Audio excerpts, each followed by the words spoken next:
Yes, assalamualaikum. Good morning, sir.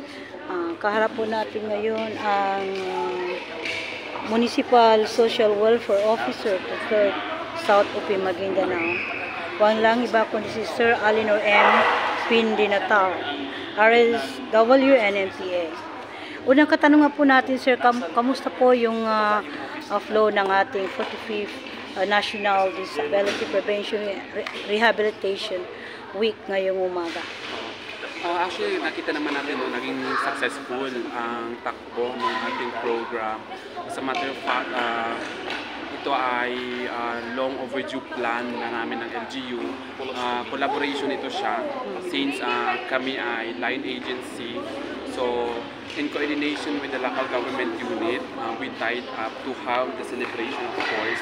Actually, as I mentioned kanina, ang National NDPR Week ay sineselebrate every July.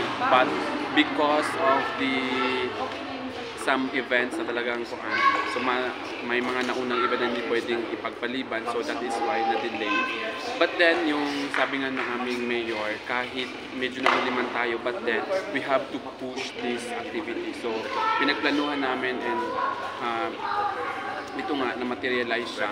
Ang aming mga participants actually ay officers from the different barangays, from the 11 barangays. So, sila yung nandito kanina. And aside from that, yung kanilang mga members na kasama din, sumama din. So, it's worth the wait rin. Yes, nakita din naman natin yung gaano sila nag-enjoy kanina sa ating program. So, bukod ngayong araw ng mga activities po, ano pa po yung mga nakalaan pa po? Continuous pa rin yung aming advocacy doon sa batas ng PWDs. Barangay to barangay yun na ina-advocate yung mga rights ng ating PWDs.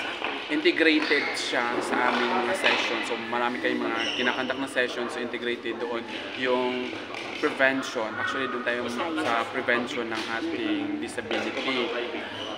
Aside from that, siguro na-mention na rin ng aking kasamahan yung aming program on Kalinga para sa may kapansanan. So continuous pa rin yung aming assessment kung sino pa yung mga pwedeng ipasok, mga eligible PWDs na pwedeng ipasok doon sa program para ma-avail nila yung kanilang subsidy sa ating. So may wino po doon po sa prevention, ano-ano po yung mga ine-emphasize ninyo, and then sa rehabilitation po, ano po yung mga ine-emphasize ninyo? Sa prevention, more on advocacy kami. Advocacy nung laws, yung advocacy, nagdi-distribute kami ng mga flyers in campaign materials to prevent, kasi hindi lang naman din yung disability. Ang ma-prevent lang naman natin is yung mga accidents, mga acquired na disability. Yung mga naman, yung mga inborn, medyo, though kaya din natin like advocacy on sa proper nutrition, yung ganun. May mga ganun din na... So, ibig sabihin, kaagapay ninyo ang Department of Health? Yes, kasama sila sa nag-advocate. At kasama isa sa yung ating mga municipal links na deployed sa different barangays. So integrated sa kanilang family development session para sa prevention. Kasi meron talaga sila mga topics on disability prevention. So what about sa rehabilitation? Sa rehabilitation, may mga programs, na-mention na rin siguro ito natin kasamahan. Ang daming programs ang MSSD, aside from the local government unit na pwede natin access. Maraming mga programs din like we can may bago ngayon na program ng MSSD na like for instance kung kailangan ng artificial legs, so meron tayong ganun, i-refer lang sa regional office, so parang ganun. So lahat ng yun, sir, free po yun? Yes, free po yun. Kailangan lang magkaroon ng quotation kasi like for instance, kailangan ma-assess lang ng isang medical expert kung ano yung kailangan ng client, and then titingnan kung magkano siya, at yun ang titingnan naman ng MSSD, i-assess ng MSSD kung pasok siya sa aming budget. But as pagkakaalam ko, medyo mataas yung ceiling for that, as much as siguro 75,000 na kung ang kaya nilang ibigay. Sir, kanina po, nabagit din ng ating coordinator na yung magkaroon ng free na yung sa may cleft palate. Para po ba yun sa children, even the adult pwede? Pwede yun doon ang adult. Depende din sa assessment yun ng ating medical expert. Kasi kami, ang magiging flow nun, kami ay magpupunta sa mga communities to see sino yung mga pwede, and then after i-refer namin to our partners like the CRMC, kung sino pa yung mga pumapasok. Titingnan lang ano yung pwedeng, like yung sa medyo masyadong young, depende lang yung sa assessment nila. Depende lang sa assessment ng mga medical experts. Sir, Nakadepende pa rin. do you eye for the possibility na modernize po yung pamamaraan na magtulong sa mga PWDs? Mayroon na rin actually ang MSSD na i-digitalize yung payment ng ating ng PWDs. But ako personally, this is my personal opinion, hindi siya ganun ka-applicable for the sector ng PWDs. Nakita naman natin kung gaano ka-vulnerable yung kanilang situation. Sa matter of fact, kapag nag-deliver kami ng services, may mga house-to-house na mag-deliver. Kasi may mga instance talaga na talagang bedridden, hindi talaga nakaya. So kami bilang sa social welfare, may mga time talaga na doon namin hinahatid. Barangay-based ang payout namin, minsan house-based. So para doon sa digitalization, hindi ako masyado wrong dahil like for instance, pipila sila sa ating mga remittances and hindi naman ganun ka-friendly, PWD-friendly. Unlike kung dito sa amin, friendly yung mas advantage sa kanila. Opo, yun yung aking pananaw. Kung traditional, mas advantage. Mas advantage kasi kaya mong i-house to house.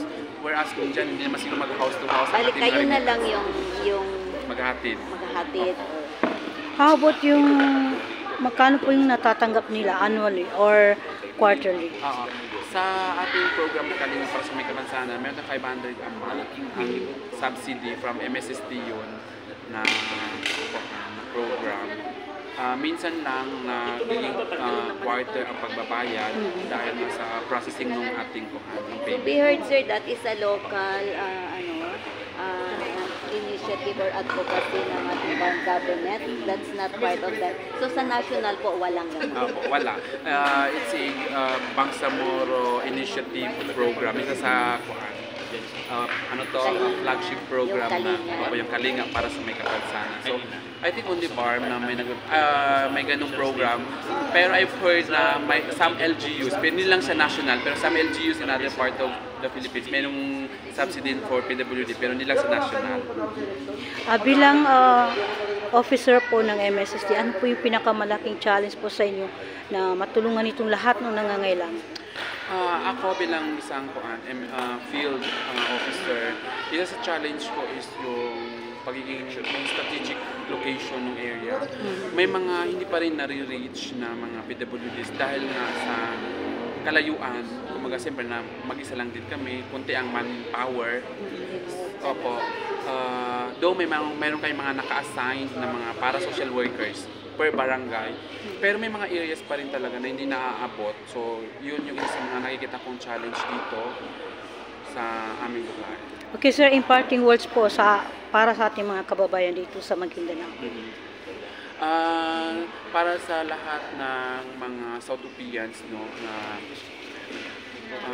kung kayo man ay may mga dito may mga kakilala, kamag-anak na may kapansanan, pwede silang dumulog sa aming opisina. Ang opisina ng MSSD ay nandito sa building sa Anto Municipal Hall. Anytime ay pwede nila access. Mayroon din tayong office ng Persons with Disability Affairs Office na katabi lang din ng opisina. Pwede silang pumunta anytime para matingnan kung ano yung ma-assess, matingnan kung ano yung services na pwede sa kanila. Okay, maraming salamat, sir, sa pagbibigay oras sa aming guest. So, yan po ang tinig ni Sir Alinor M. Pindenantar, RSWMPA, Municipal Social Welfare Officer 3, South of Maguindanao. Thank you so much. Wassalamualaikum warahmatullahi wabarakatuh.